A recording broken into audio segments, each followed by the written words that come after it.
Watermelon, grapefruit watermelon. Okay, I'm recording. Oh, okay. So one of the reasons that I became involved with Somenos Marsh was because when I was working for Fisheries and Oceans, my job was looking at salmon ecosystem interactions, especially for Chinook salmon and coho salmon. And the Cowichan Valley is famous across the whole Strait of Georgia for being one of the premier sport fisheries rivers, and Chinook and coho are an integral part of that.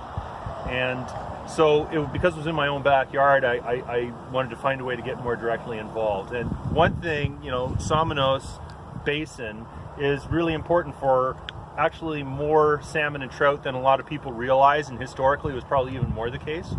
So in the Somenos Basin, we typically have 5 species of salmon, Pacific salmon, but which some people would also recognize a couple of them as being trout. That's cutthroat trout and rainbow trout. But those are genetically actually now identified as being Pacific salmon species. So we have those cutthroat and rainbow trout, which live year-round in the Somenos Basin, and particularly in the creeks that feed into Somenos Lake, so Richards Creek, Averill Creek, and Bings Creek. And there's also populations of those guys that live in Somenos Creek. So that's one of the big reasons why we're doing a lot of remediation work around here, is because we want to reestablish that rearing and spawning habitat that existed for those resident Pacific salmon. That's why people thought they were trout, incidentally. It's because they stayed in fresh water all the time and they looked like trout, so they reckoned, those must be trout, so that's why they're called that. But Somenos Creek, one of our big pushes is going to be trying to make it better for those resident guys.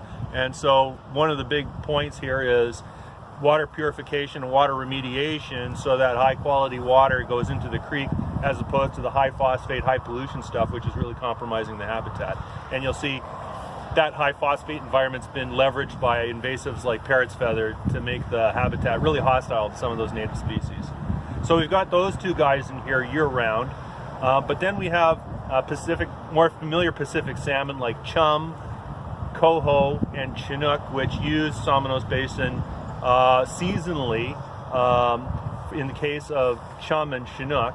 So what happens is you'll see in September and October, adult chum, starting to come up Somenos Creek, and they have been known to regularly spawn in Bings, Averill Creek, not so much in Richards Creek. But chum are such opportunistic spawners that I've actually seen them spawning in the ditch that runs beside Canada Avenue. I don't think that's possible anymore because of the way that the flood control structures have been built, but chum really will leverage those sorts, and they're very exploratory. So the cliche with salmon is they go back to where they spawn to reproduce. Chum salmon actually have significantly high stray rates, and that's one reason why I think they've been relatively successful in recent times, is because they can more successfully colonize new advantages, whereas a lot of the other salmon species, which have higher fidelity to spawning sites, may find it a little bit more difficult to make a go of it when disturbances occur. So the chum, they spawn in October, November sort of thing, and typically the eggs hatch after a month or so. They stay about 2 or 3 months in freshwater habitat, and then in early spring, down the stream they go to the open ocean. So they don't spend all that much time here, but for those first few days of their life, it's really important to make sure that they have, like shelter, because those little guys are really favorite food of preying birds like mergansers and herons. So that's another reason why planting work like what we're doing here is the kind of thing we want to mirror along the creek, where they're going to be sitting and holding before they move out to sea. Coho salmon really use this area quite in a more integral way. So coho salmon will spend 2 years in fresh water after they've hatched and grow up to be about half a foot long, so maybe 150 millimeters metric wise. And so they are dependent on having decent habitat for rearing and growing. And so that's a big part of the work that Elizabeth and I started 3 years ago, was looking at how does water quality in the lake change seasonally, because we're in a situation right now where Somenos Lake gets these huge blue-green algae blooms which make the lake anoxic. And that's been going on for at least 20 years. So we know that the salmon need to leave the lake at a certain point. So a central question for us was, how do we make sure that the coho salmon that are moving in and out of that lake get to refuge habitats in the creeks, where the flowing water keeps The water oxygenated, and leaf litter provides food in the form of the leaves themselves and the insects on those leaves that the coho eat in order to grow.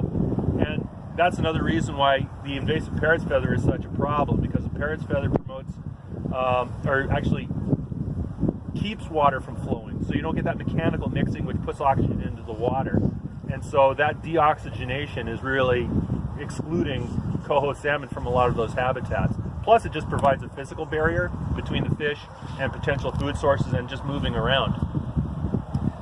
The last one I mentioned was Chinook salmon. Chinook salmon tend to spawn in further upstream areas of the Cowichan River, so more up towards the lake and in some of the tributaries between here and the lake. But what does happen is in the spring, after those Chinook salmon, much like chum, they've hatched and then they grow up for only about 2 or 3 months and then they move out to sea. But as they're moving towards the sea in the late winter and early spring, they stop over in lower Somenos Creek in quite significant numbers, actually. And it's sort of a way station for them to hang out, put on weight, and again, seeking refuge from predators. The Cowichan River it's a big wide open space, and things like seals and sea lions in particular can take advantage of what to them is a relatively limited foraging arena, where some of those smaller fish are actually way easier for them to access, and birds as well. So Cowichan Somenos is an important part of that Cowichan story, where it provides a way station for those Chinook salmon to hang out before they head out to sea. So for those 5 species of salmon, the work we're doing here is to make sure that that continues to happen.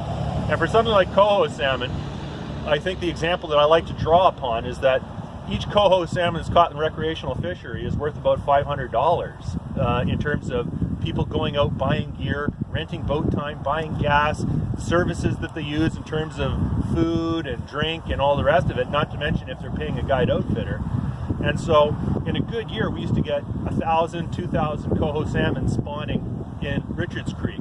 The way that fisheries tend to exploit species coho salmon, we usually account for about 80% or 70 to 80% of the fish being caught in the fishery. So it means if you've got 1,000 here, 3,000 or 4,000 were probably caught in the fishery.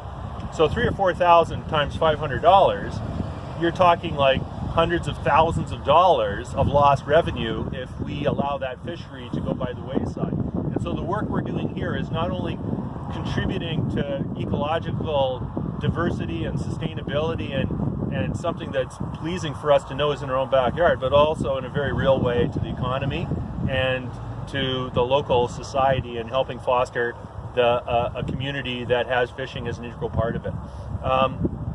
So that's why salmon are so important to me in terms of stewarding by the work we're doing here in the wetland and throughout the Somenos Basin. So yeah, I'll take any questions if anyone has any questions about that.